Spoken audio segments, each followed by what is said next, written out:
Mr. Dale, the hip hop apostle hope dealer out Yeah. of Memphis, Tennessee. What's happening, Bishop? Listen, I am so glad to be with you today. This is going to be exciting because today we're talking leadership and we're talking leadership lessons from the Godfather.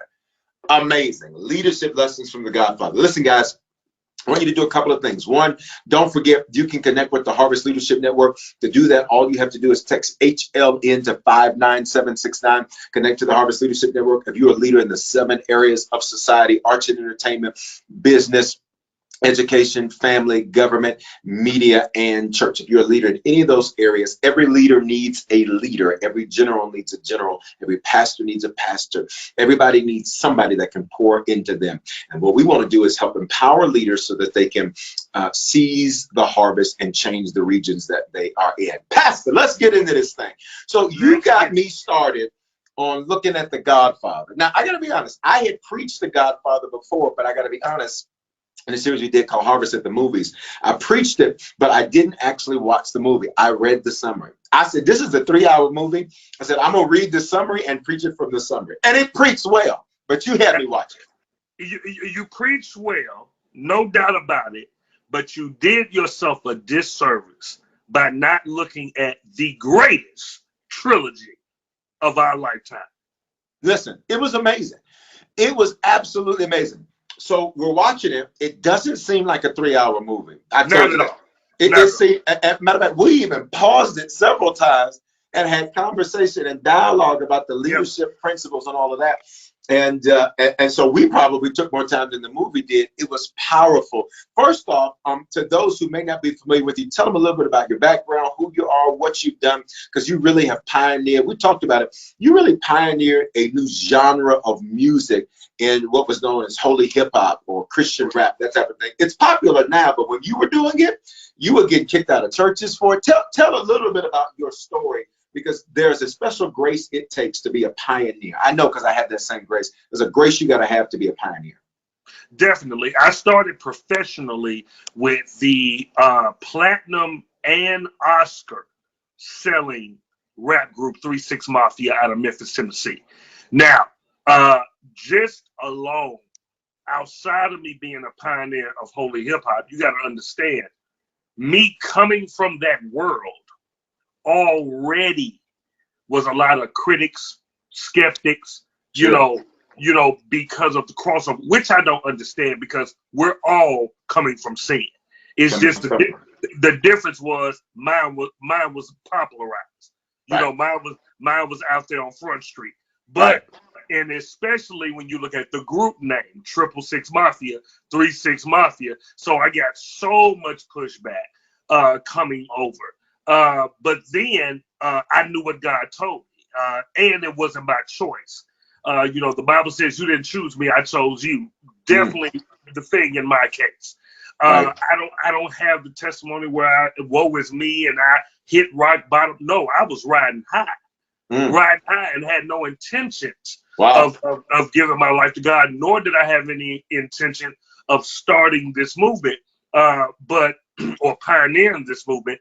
But what I did, it was so many barriers we had to break. Churches was kicking us out. Churches was demonizing us. All these things that we had to fight through so much, even to the point where through creating the genre, we got nominated for a Grammy. And because the genre had not been created, they had to throw us in a rock category, Christian rock category for the Grammy. Wow. Hold on, Pastor, because that's a word for somebody. Because whenever you're creating something, because we're going to take so many leadership lessons. Guys, make sure you're taking great notes. We're going to take lots of points out of it. So one, you got pushback because of your past. Whenever you're doing something new as a leader, your past is going to be the first thing to confront you. Number two, I heard you say you were riding high. You wasn't in the valley where you found him in the valley. You didn't find the lily in the valley. You got like Paul. You was knocked off on a horse while you was riding high. Come on. Which speaks to the apostolic call, right? Because normally when God wants somebody to pioneer something, he takes somebody that's good at something else and pulls them over into his realm. Wow. Right? He literally will say, you've learned how to succeed, so I'm going to take you from that and pull you over here and use you for my purposes. That's what he did with Paul. That's what he did with, look at the 12 that Jesus picked to be those ruling apostles. They were fishermen. They had good business. They were doing well. How do you know? They had multiple boats. They had staffs. They had teams. So these guys weren't failing at everything that they did. They were tax collectors. That's a business where you know you're going to do well. Jesus says, let me find men that are successful. This is a leadership principle for somebody at what they're doing. And when you're successful at it, at your zenith, at your apex, I'm going to take you from that and pull you over into the kingdom. That's part of the apostolic call. I'm not pulling you because you failed. I'm pulling you because you succeeded. That's good. Wow. That's amazing. That's the apostolic call right there. He doesn't take you when you're at your low place. He pulls you right at the apex and says, I'm going to need you over here and I'm going to use you. Same thing he did with Paul. Same thing he did with majority of those that we see in the scriptures. They were succeeding at what they were doing. They weren't failing. He picked them because they were succeeding. Then the third thing you said is that as you're pioneering this category, there was no category that existed. So they threw you in with something you didn't fit with. Let's just talk about that for a minute before we get to Godfather, because there's a lot of people who you lose the uniqueness that you are because people don't know how to handle you because you're not like what they've experienced before. Correct. And I saw myself doing it with the first album. Wow. I even though my first album was celebrated, I felt I compromised a little because I tried to make it churchy. I tried to make it palatable for church people to swallow. And quickly I realized that God told me the concept about one from among them. Said, I pulled you out to go and get these type of people, not to impress these type of people. Wow. That's good. Or to be accepted by these type of people. And I carved out my own lane, man. And when I did that, that was when I became more creative, more comfortable, right, and more resilient. Right. Because I knew who I was, and you never have to try hard being you. Being you. So here's the fourth thing you said, though, right? Back to this whole thing about the apostolic gifting, right? Because those that are connected to the Harvest Leadership Network many of them are in that vein. Some are executives, they're pastors, some are bishops, what have you. One of the things that's amazing, Jesus did not pick anybody to be on his team from church.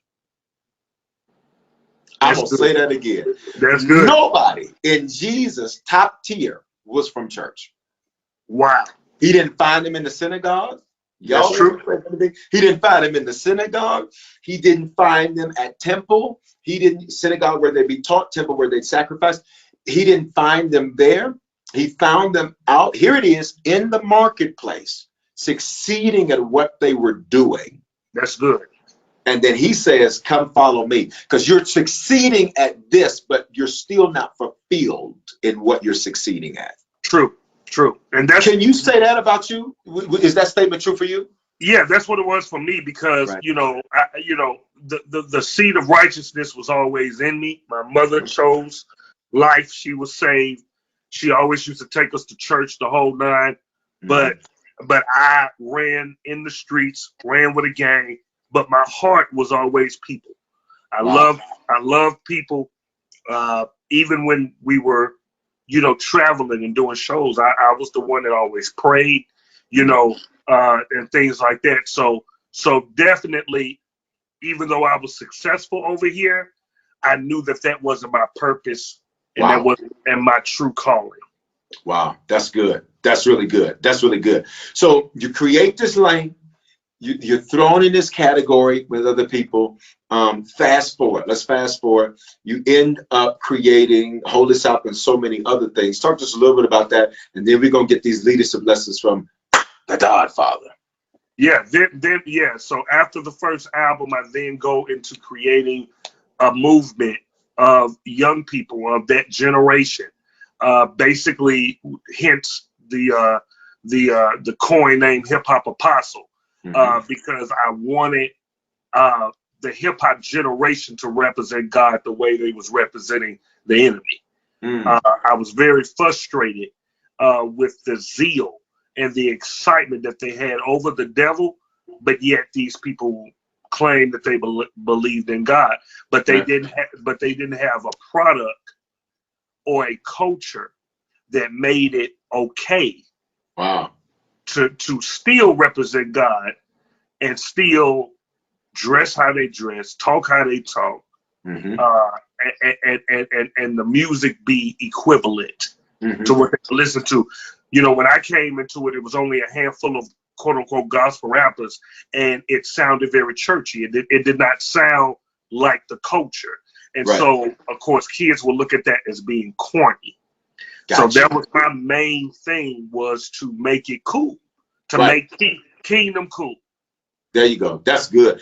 I love what you said, because for every leader listening, you are the chief leadership or the chief cultural creator in your organization, the chief cultural creator. Leadership is about creating culture. And I love what you just said. You said you wanted to create a culture. That's ultimately the goal of a leader, is to create a culture that produces what it is that you want. You can't make people do anything. You can't force people to do anything. You have to create a culture that allows for people to accomplish whatever it is you're trying to accomplish. And so you did that. That's amazing. Guys, I hope y'all are taking good notes. This is going to be good. So then, you're a movie buff. I'm a movie buff. You're a movie buff. You quote movie lines to the T. To the T. To the point where you'll give me sometimes that I'll be like, wait. That's right. That's right. You're giving me some. The Godfather. What got you into looking at The Godfather? What got me looking into The Godfather was I've always been a fan of. I mean, it's just in me. I'm a former gang member, so I've always been a fan of gangster movies, right? Right. And what I noticed about gangster movies, especially the Italian mafia, was their principles, their structure, and their family importance on family and family ties. Right. And I always felt like they were so organized, hence organized crime. Sure. And I'm a very analytical thinker. So even when I'm watching movies, I'm always thinking or finding the God in it, or doing some sort of comparison. And I will look at how black gangs were versus, the mob, or I will look at, or I will look at how, black people were versus Italians, and just looking at how, family was so important, organized principles, father to son, legacy, lineage, things that my people were not able to get because of slavery. So it would always impress me to take nuggets from that and be like, that's how I want to run my family. Right. That's how I want to run my business. Legal, of course. Sure. But the principles there were so keen and kingdom. They were also very religious people as well. Right. So, right. We'll kill you and then go to mass. Oh, yes, they will. Yes, they will.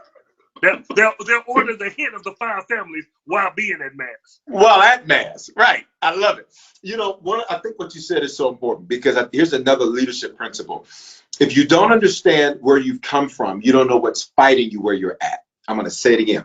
If you don't understand where you come from, you don't understand what's fighting you where you're at. And what you mentioned is so key, because in African-American culture, African-Americans, you're now talking 401 years since the Atlantic slave trade began, where the families were literally ripped apart and torn apart. The strong were taken from the continent of Africa and sold off. All of them didn't make it across. Those that were brought here were sold. So there was no family. So they had to create the best concept they could. And that could end any minute, because one could be taken and sold. And so for a lot of people who are, I want to make sure that leaders get this principle. It is not to be critical. It is to be aware and cautious that wherever you've been, you know what's fighting you.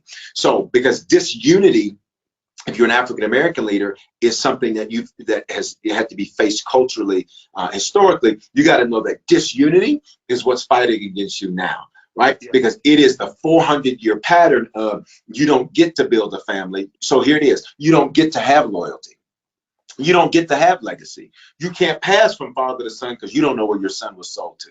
Come on. You can't honor your father. Here it is, because you don't know who he is, because he was sold. You can't, right? So I think that's important for every leader. Whatever you're trying to do, you need to know where that's been. If it's music, if it's ministry, if it's business, you need to know where that's been so you know what's fighting you now. So you looked at the movies, Godfather, and here's the first line you told me. We'll pick it up here, and then we'll get a few principles, and then we're gonna knock this thing out. You said this to me. You said, "This is the business we chose." Yes, sir. You gave me that line, and that thing right there about preach to me in a way that I ain't been preached to. Talk about that line. That's from Godfather 2. So just talk about why that line stuck out to you so much. Because for leaders, you got to understand, while God calls you, to whatever sphere you're in, you still had to choose. Yeah. Yeah. And again, man, Godfather is such an important movie to me. I watch it every year. Every year in its entirety. I implement and have implemented so many of the principles from all three movies in everything that I do, not just my personal life, but my professional life. That line meant so much because it taught so much, but in the moment, it meant to me a level of discipline that I have never seen before. In the scene, he knows Michael Corleone killed his understudy, but he was so disciplined the business to not let his emotions override the business, even to the point that was the next line. He said, "Somebody put a bullet in his eye." He said, "And I let it go." He said, "Because I told myself, this is the business we chose. Watch this." Then he said, "And I didn't ask who gave the order because it had nothing to do with business." My Come God. on. So look, it's getting me excited now. So when you parallel that with do business until I come back, right? When you parallel that to didn't you know I would be about my father's business? Right. It gives you this enforced obedience that no matter what you come against, no matter what comes against you, because you got to remember, Jesus had people trying to kill him. He had a Judas in the camp. He had people. I mean, he was constantly frustrated with his disciples and their faithlessness. But this is the business that we chose. So therefore, it makes you very concretized in your decision of who you are and what you're here to do. What you're here to do, which I think is so important, because I think here's the leadership lesson. You need to know the business you're in. If you are not certain the business you're in, you will fail at it because you weren't clear about it. Yeah. You will fail at it because you're not clear about it. And I think for many leaders, you think you're in a different business than the business that you're in.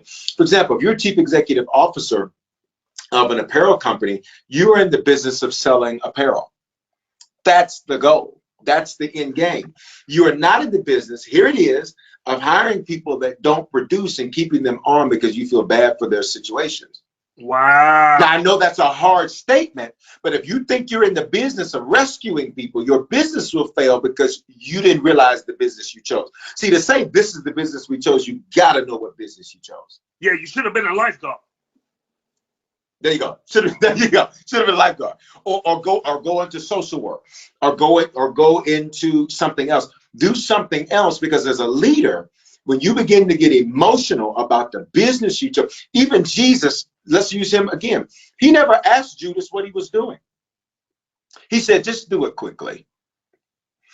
Judas gets up from the table and leaves out real fast. Jesus says, "Go do what you got to do and do it quickly." I'm not asking you what you're doing. Guess what? Because this is the business that I chose. And I know you're a betrayer. I know you're a turncoat. I know you're against me. And guess what? This is the seat I chose to be in. I chose to come sit in this seat. And although I'm God, to take a body and allow this body to be crucified for the sins of the world. This is the business I've chose. And guess what? Nevertheless, I wish this could pass from me, but it can't. Why? This is the business I've chose. I'm not asking you anything, Judas, because it has nothing to do with business. No. He never asked those that hated him. Here's the last part, and then we can move on to a couple more lines and wrap this up. It's a great conversation. Look at this. Jesus never asked the Pharisees and Sadducees, why don't y'all like me? Why do you have a problem with me? He sure did. You know why I didn't? Because it had nothing to do with business. Jesus was like, y'all aren't my audience. How do we know? He knew his business. I came for the lost sheep Yes, he did. of the house of Israel first, then the Gentile. That's it. Jesus said, I didn't come for you, Pharisees and Sadducees. You're not my audience. Back to what you were saying with music. You're not my audience, so I don't care what your view of me is. Ooh. He asked those around him, who do you say that I am? And then who do men say that I am? Well, who are the men that were hanging around? These were the people that Jesus was, he had sent these guys out to minister to the business that he was in. Everybody is not going to reach everybody. And as a leader, if you're not clear on who you're supposed to reach and who you're supposed to please, then what's going to happen is that you're not going to succeed. See, if you're not the senior leader, but you're a middle leader, your responsibility is to please the senior leader. Sure, sure. Let's talk about that in The Godfather, because that's one of the things that you saw, even with Michael Corleone and his own brother.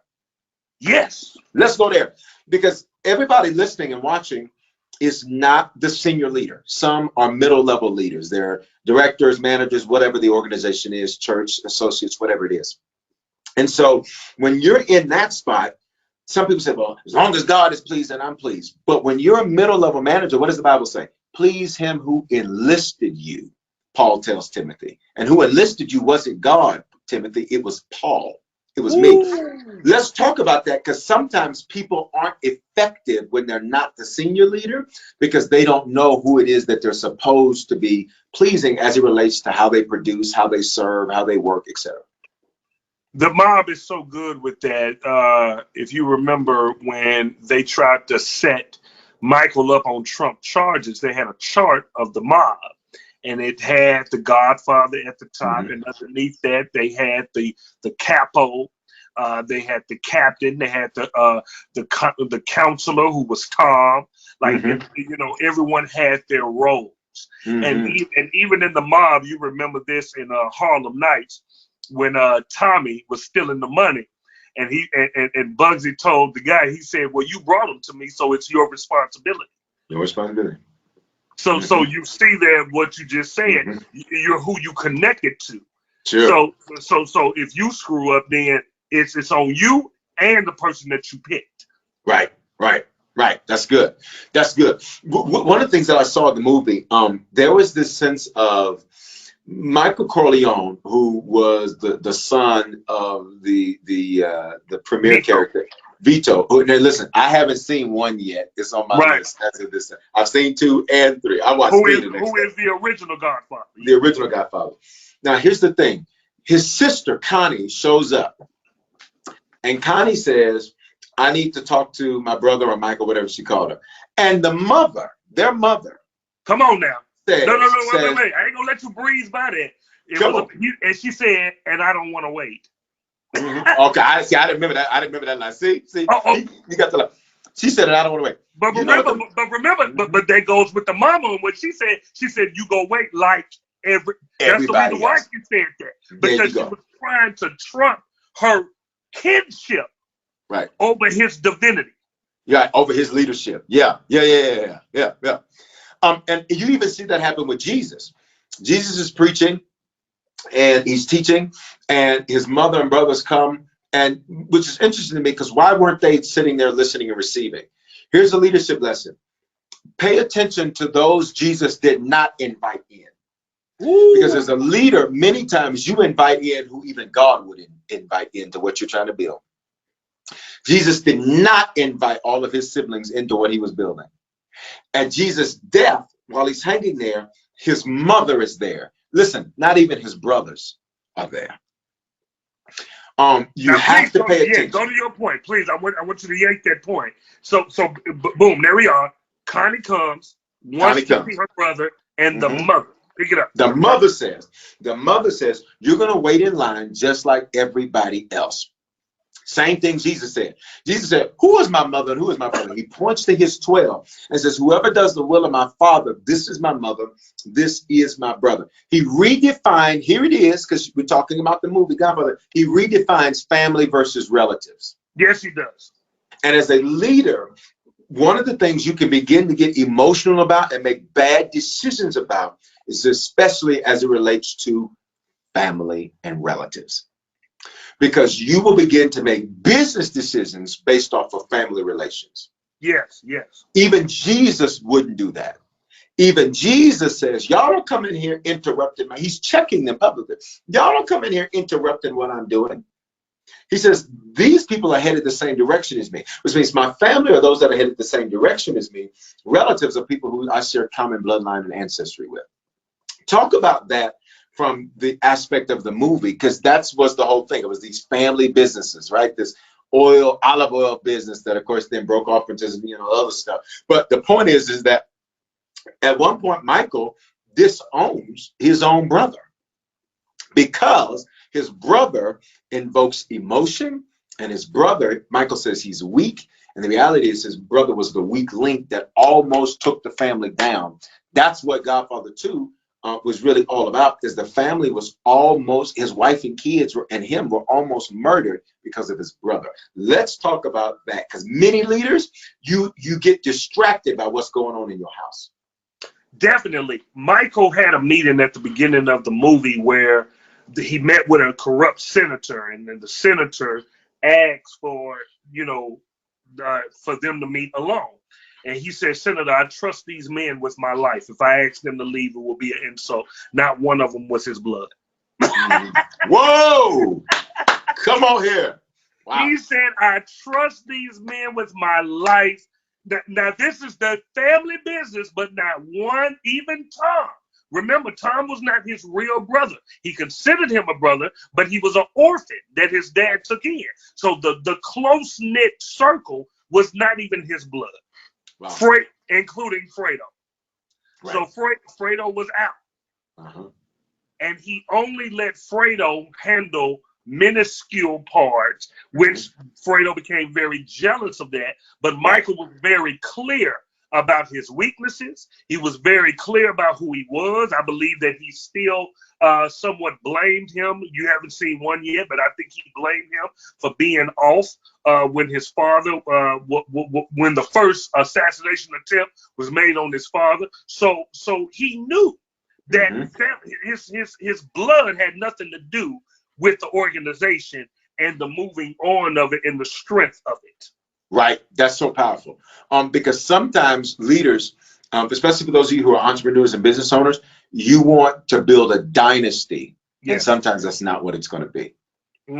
Sometimes it's not going to be a dynasty. Even God's kingdom is not a dynasty. It's a kingdom. That's good. And there's a difference. Jesus gave authority of his church to a majority that were not related to him. Yes. Wow. Right. And when you look at that, I think that's such a powerful lesson. Even if you look in the Bible, Moses has Aaron, Miriam. Moses is the youngest, Aaron and Miriam are older. What you'll notice is Moses does not give control of the Hebrews to Aaron or Aaron's sons, Miriam or Miriam's sons. He gives it to Joshua. Joshua is not related to him. Wow. And I think that's so important to understand, because sometimes, and let me be clear, this is not to say you can't build a great family business. This is to say that if it's clear you can't build that, because everybody that's family, sometimes they can't do business. They don't have the mentality to do that. And you're bringing them in saying this would be amazing, but everything's not going to be a dynasty. Everything's not going to be a dynasty. And if you don't come to grips with that, not just family, let's go here, friends. You can try to bring friends to it. We've been friends for years. That does not mean that they need to be a part of what you're building. That's right. That's right. Maybe they need to stay over here as friend, and y'all just have good friendship conversation, but you can't bring them into what you're building. Yeah, and that's so true. Many times I've tried to employ family and friends. And because of those relations, I don't know what it is, Bishop, maybe you can help, but because of the familiarity of it, or they feel like they know you. They don't respect the call. They Right. drag their feet. They don't do as well as a job, even though I'm paying them, just like any other client would pay them. Sure. For whatever reason, I don't get the treatment that I should get as an as an employer or leader. Right. Yeah. And I think a couple of things come with that. One is this. I think let's go back, just use the movie. This is the business you chose. This is not the business they necessarily chose. That's good. Now, you said, well, then, but it's a job, or it's a responsibility, it's a position, it's a role. True. But at the end of the day, what I've discovered is that sometimes outsiders will protect something more than an insider will. Wow. That's number one. Number two, it's familiarity. Jesus said it like this: a prophet is not without honor. Everybody want to hear from the man of God. Jesus said, but it's some that's from where he's from, and that saw him come up and saw his development and saw his process. It takes special people. And I can say, because I have been blessed to where I do have some family and relatives and different ones that have been involved. But there are also, the fact of that is that does not work all the time. And in fact, I've had to learn lessons and say, I'm not doing that again. Because that right there created hell for me, created hurt for me, created pain for me. And here's why it was extra painful, is because I let my guard down, because I thought, if nothing else, I would have your loyalty. That's right. Let's go to the movie. Fredo, the brother, was the one that sold them out. You broke my heart, Fredo. That's what he told him. I knew it was you. I knew you. And Fredo lied to him. That was the brother, y'all. Y'all got to go look at the movie. That was the brother of Michael Corleone, the Godfather, who took over for his father, who, interestingly enough, didn't want to do it. Back to this whole thing of apostolic. So let's go on and make this movie super spiritual. Let's go. Here it is. Michael Corleone really was operating in an apostolic grace. He was succeeding at something else. And then he's pulled over to do this. Yes. Right.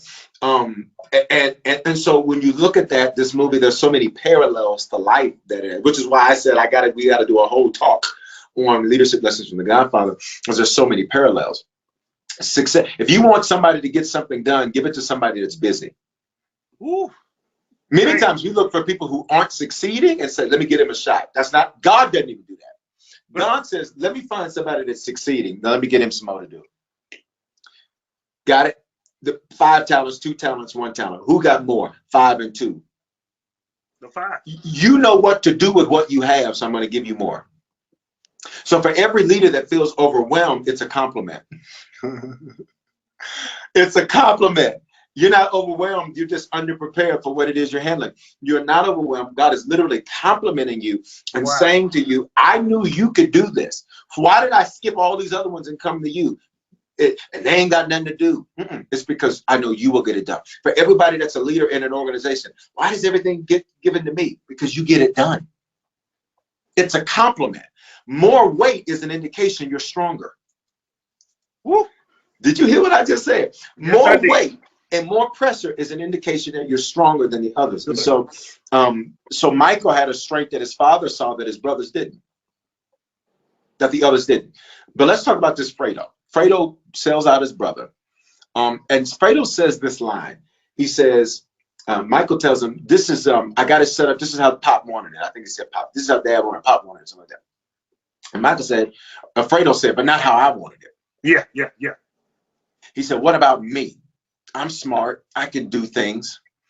What do you do as a leader when you have people on your team that want to do what their actions have proven they're not capable of? Let's talk about that.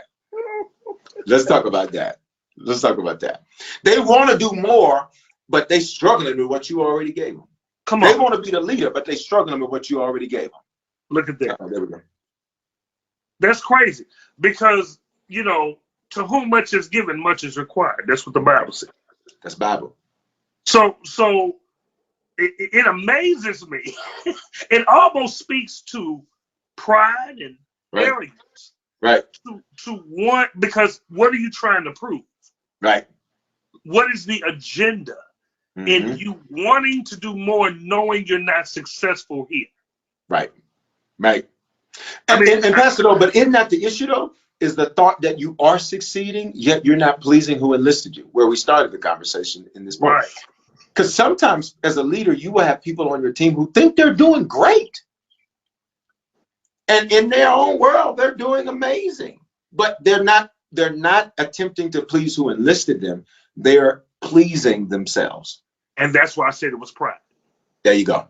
And that's why I said it was pride, because you're not humbling yourself. There you go.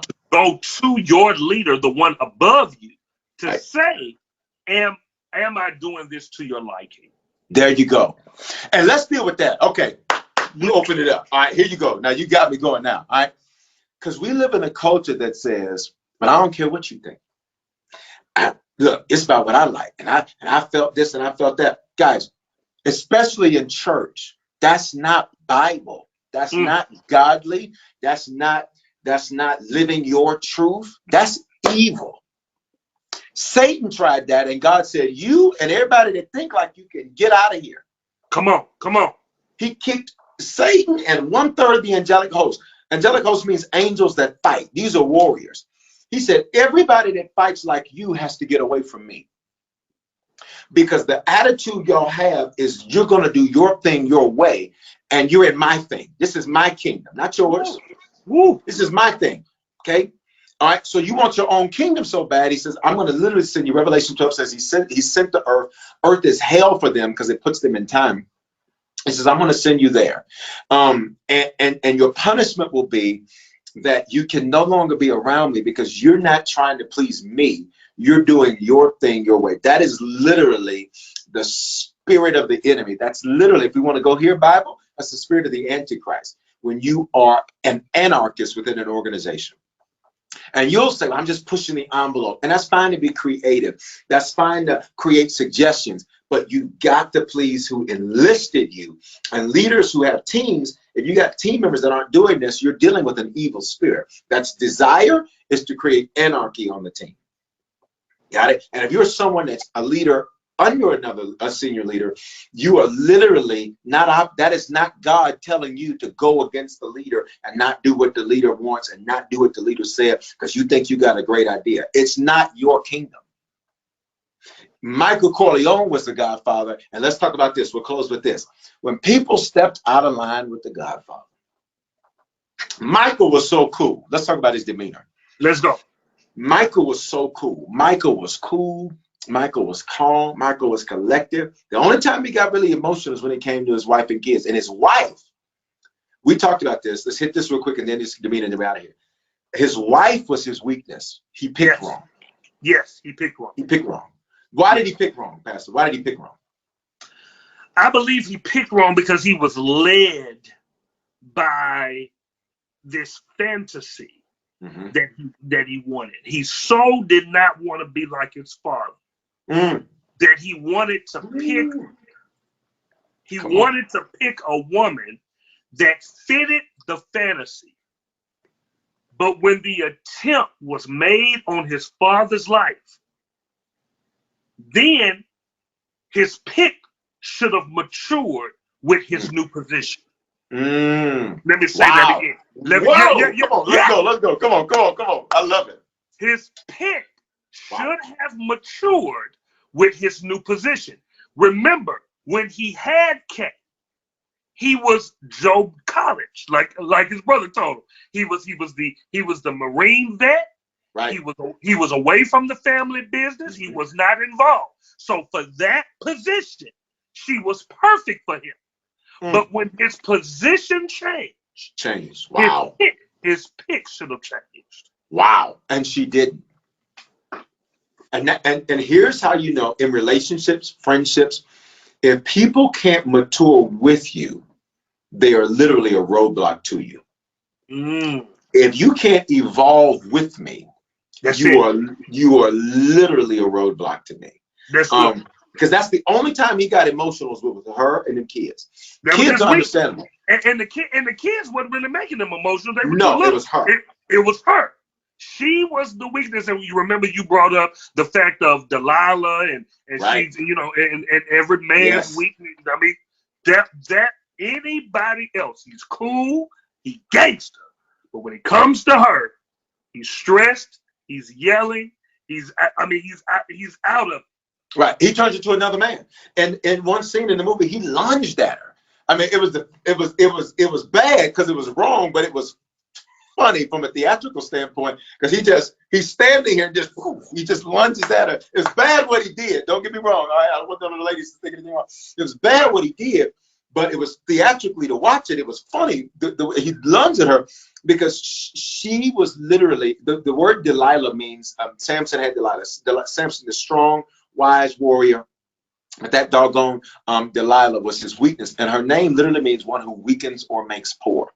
Right. So as a leader, make sure you don't have Delilahs in your circle, because what Delilahs will do, they will create your weakness. Yeah. And what their goal is to do is, from the enemy, is to get you off your square, to get you off your focus. So for those of you that are single, you got to pray that no Delilahs come in. For those of you that are married, you got to pray that that thing doesn't get on your spouse, because you're going to keep evolving. You are not going to be the same you were 5 years ago. Listen, we're living in the age of pandemics, and where people are prospering in the midst of pandemics, and all things are new this year, 2020. Guess what? Things change quickly. You're not the same person you were 5 months ago. Come on now. Come on. So you gotta, if you're married, y'all gotta grow together and evolve together. Say, listen, baby, when you met me, I was in the Navy. I'm the Godfather now. Woo. When you met me, I stood up for people. Now people stand up for me. Y'all ain't gonna talk to me. When you met me, I kissed the ring of the general. Now my ring is kissed. Yeah. And the way you described it about he launched, he literally jumped out of his position. Yes. Woo. Come on. That was a physical representation of what Delilah did. That's why it looks so weird. It looks so weird because he had no business getting out of position because of her. Think about it. He didn't even hit Fredo. No, his brother, no. The senator disrespected him in his own house. Mm-hmm. It's so many people that he ordered to have killed. He didn't do nothing to. No. Kept his cool. He kept his cool. Which is part of the. But it jumped out of his cool when it came to his way. He jumped but out. When it came to her, and here's the sad thing about it, because I hear somebody making the argument. Well, but then in the movie, in part 3, didn't he say, my family, my family, my family? Here's what's amazing: he dies alone. Yes. She's not there. Come on. So even when I'm going to help somebody, I don't know who this is for, Pastor, but somebody's about to get set free. He gave up the dynasty to go pursue his wife. He gives the seat of the Godfather to somebody else to go pursue his wife. And she still leaves him because she was never the right fit. And when you are dealing with it, I don't know who this is for. You talk about, maybe I'll give up my business. I'm going to give all of this up. You're going to be like Prince Akeem from Coming to America. You better be sure that's the right sacrifice to make. Come on now. If you're going to give up the kingdom, if you're going to give it up for them, you better make doggone sure that's the right sacrifice. I don't know who this is for. We got prophetic a little bit. Well look, if we get prophetic, I got to jump to this. Now, this is not The Godfather, but this movie parallels with what you just said. Do you remember Superman 2? Superman 2, I remember it. Superman 2, Lois Lane talks Superman into being Clark Kent permanently. Ooh, wait a minute. Now here's the kicker from that. Once all his powers is gone, they're at a coffee shop and some guys are trying to talk to Lois Lane, disrespecting her. His strength is gone. So this trucker is beating up Clark Kent. Now, mind you, Superman willingly gave up his power. Right. And the look she had, she's looking at him like, you're supposed to be Superman. Mm-hmm. But hold on. Did you forget that I just gave that up for you? And now, when you need it, you wish I never would have done it. Come on. That's very similar to Delilah. And again, as leaders, it's not just about having good leadership skills. Here it is, Pastor. We're going to close on this. It's about having good life skills. Yes. Your leadership of what you're leading is only effective as you can lead yourself. Those are called life skills. That's good. And as Christians, and maybe you're listening to this podcast or watching it, and you're not a Christian, today's your opportunity to come to Jesus. Literally, you can give your life to the Lord today. And move in that. But what's amazing, matter of fact, I want to lead you to prayer. If you're not a Christian and you're listening to this, or you would want to recommit yourself to the Lord, or be sure you're a leader or you're anybody listening or watching, just pray this with me. Say, Father, thank you for dying in my place. So I believe in you and I confess you as my Lord and my Savior. In Jesus' name, amen. Listen, I had to go there. I don't think I've ever done that in leadership podcast, but listen, we got to do it. We got to go fishing. Let's do it. Text decision to 59769. That word decision to 59769, or go to harvestchurch.church and click next steps. I want to shoot your text right away to show you how to make Christianity your lifestyle. So much from the Godfather.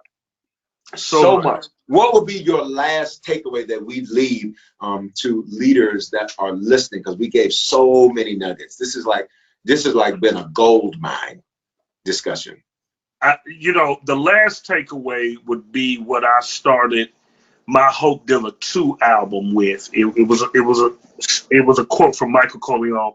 This comes from Godfather 3. He said, every time I think I'm out, they pull me back in.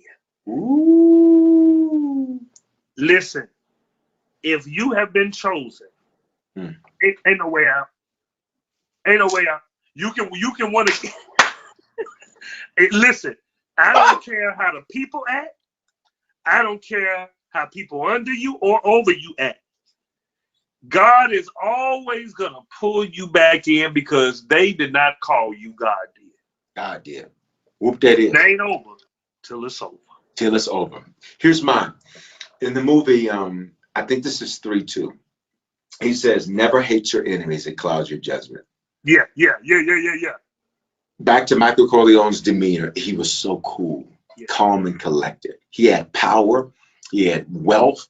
He had authority, influence, but he kept his cool. And many times as leaders, you lose your cool. Back to what we said when he lunged out at his wife, you get out of your position and you start fighting with all you have to speak to. You start quarreling with who should have never been in the room with you. And so to every leader, I would say, maintain your emotional health and stability. You cannot this cannot kill you. This cannot kill you. You cannot let this stress you out. You cannot let this keep you up all night. It should make you pray. It should make you worship. It should make you give. It should make you serve. All of those things that we should normally do.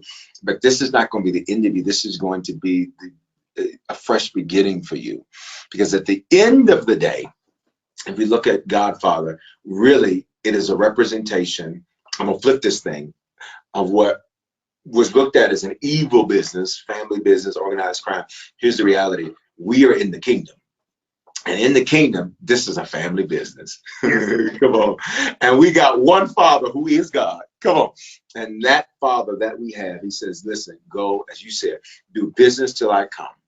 And whatever you are, if you're an executive, if you're a business owner, a pastor, bishop, whatever, wherever you're at, God has literally put you there to bring influence for him and to ultimately change lives. But remember the business that you are in, and then don't let anybody make you hate them. People are going to stab you in the back. Don't give them the pleasure of hating them. People are going to talk about you. That means you're good. Don't give them the pleasure of hating them. Man, this has been good.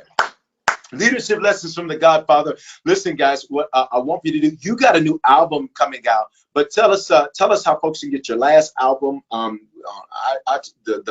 most recent project.